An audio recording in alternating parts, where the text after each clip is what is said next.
Bonjour. Vous avez sûrement vu dans vos cours d'histoire les affiches de campagne de l'algorithme président, omniprésentes sur les écrans dans les années 2040. Elles vantaient entre autres la neutralité des algorithmes et leur capacité à effectuer un traitement égal pour chaque être humain. Pourtant, malgré leur transparence, même des algorithmes écrits pour être neutres ne sont malheureusement pas forcément exempts de discrimination. Au début du XXIe siècle, le principal problème du développement des technologies informatiques et électroniques était l'inégalité de l'accès aux technologies. En effet, à cette époque, l'accès aux services en ligne n'était pas possible pour tout être humain. Il fallait pour cela payer les services d'un fournisseur d'accès à Internet, acheter un ordinateur ou un smartphone et en plus savoir s'en servir. À l'époque, je vous rappelle qu'il n'y avait pas de cours d'informatique au lycée. Alors que les entreprises et les gouvernements se tournaient de plus en plus vers les nouvelles technologies, les personnes qui n'avaient pas les moyens de participer à cette révolution se retrouvaient mises de côté. Cela se ressentait lorsqu'il s'agissait par exemple d'accès aux services publics. À partir de 2009, le gouvernement français a travaillé à la numérisation des informations de la vie courante et des démarches associées. Tout citoyen pouvait ainsi réaliser toutes ses demandes en ligne, que ce soit pour obtenir une copie d'acte de naissance ou créer une entreprise, et ce en une dizaine de minutes. Mais les personnes ne pouvant pas accéder à ces services étaient désavantagées, perdant souvent leur temps à devoir se déplacer et remplir des formulaires complexes, sans compter que le traitement de leurs demandes se trouvait rallongé par le personnel réduit suite à la numérisation. En parallèle, des entreprises à but non lucratif essayaient elles aussi de redonner le pouvoir aux citoyens, via par exemple des services comme Fix My Street. Lancé en 2007 au Royaume-Uni, il permettait de signaler très facilement les problèmes de voirie ou autres équipements publics à sa municipalité. Ce concept s'est généralisé un peu partout dans le monde, avec malheureusement des effets pervers dans certaines villes. En effet, certains agents publics disposant de cet outil ne géraient plus que les problèmes signalés par les utilisateurs et n'effectuaient plus de rondes pour vérifier par eux-mêmes l'état des équipements. Résultat, les quartiers pauvres où peu de personnes disposaient de smartphones pour signaler les dégradations s'en trouvaient délaissés. Heureusement, ce problème a été rapidement corrigé en accordant plus d'importance au signalement d'agents civils prenant soin d'arpenter tous les quartiers d'une ville.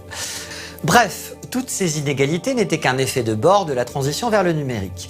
Et elles ont disparu assez rapidement dans les années 2030, après que le gouvernement français a décidé d'assurer à tout citoyen un accès à la technologie, quel que soit son niveau de ressources. Mais d'autres discriminations avaient des origines bien plus profondes. Nous avons déjà parlé du big data, se basant sur une abondance de données venant des utilisateurs pour discerner des schémas et des informations sur lesquels se baser. Mais de nombreuses recherches dans les années 2015 ont montré que les algorithmes de big data, censés être neutres, étaient pourtant capables de discrimination. Pourtant, ce n'était pas leur faute. Un premier problème du big data était de se baser sur des données qui pouvaient être biaisées.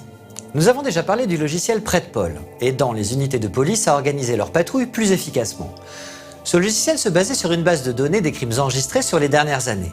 Or, ces données n'étaient pas neutres. En effet, à Chicago, certaines personnes ont constaté qu'il poussait les policiers à patrouiller plus régulièrement dans les quartiers afro-américains que dans les autres. Ce n'était que le reflet des habitudes des agents de police qui relevaient plus souvent les crimes dans ces communautés et surveillaient moins les autres quartiers. Au final, l'algorithme n'a fait que reproduire le biais des policiers qui avaient fourni les données. Un deuxième problème du big data était qu'il nécessitait une abondance de données pour tirer des conclusions précises. Du coup, au sein de certaines minorités, le manque de données empêchait les algorithmes de fonctionner proprement. Cela pouvait par exemple signifier des services absents dans des petites villes ou des résultats aberrants dus à la taille réduite de l'échantillon. Un troisième problème avec le big data était lié au profilage des utilisateurs effectués. En effet, beaucoup d'entreprises utilisaient toutes ces données pour dresser un portrait de chaque utilisateur et optimiser leurs suggestions. Mais c'était une forme de discrimination, car l'algorithme présentait des résultats différents selon les catégories de personnes. C'est ainsi que de nombreux moteurs de recherche et de régie publicitaires ont été critiqués au début du siècle, comme par exemple Google. À plusieurs reprises, des chercheurs ont montré un biais des résultats en fonction de l'origine. En 2013, une chercheuse de Harvard a remarqué que les recherches pour des noms africains obtenaient souvent des publicités suggérant que la personne avait peut-être un casier judiciaire, ce qui n'était pas le cas des noms anglo-saxons. En 2015, des chercheurs de Carnegie Mellon ont montré que certaines publicités pour des emplois à salaire élevé étaient plus souvent montrées à des hommes qu'à des femmes.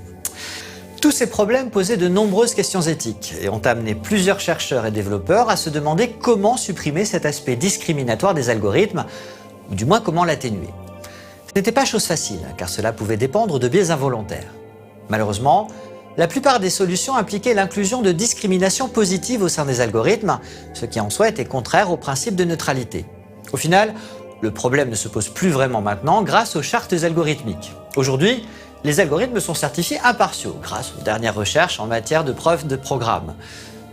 Mais ils sont aussi ouverts. Alors au moins, s'il y a discrimination, vous saurez pourquoi. Ce qui légitime toujours davantage le fait de remplacer le travail humain par un algorithme. Voilà, l'algorithme qui a généré cet épisode touche à sa fin.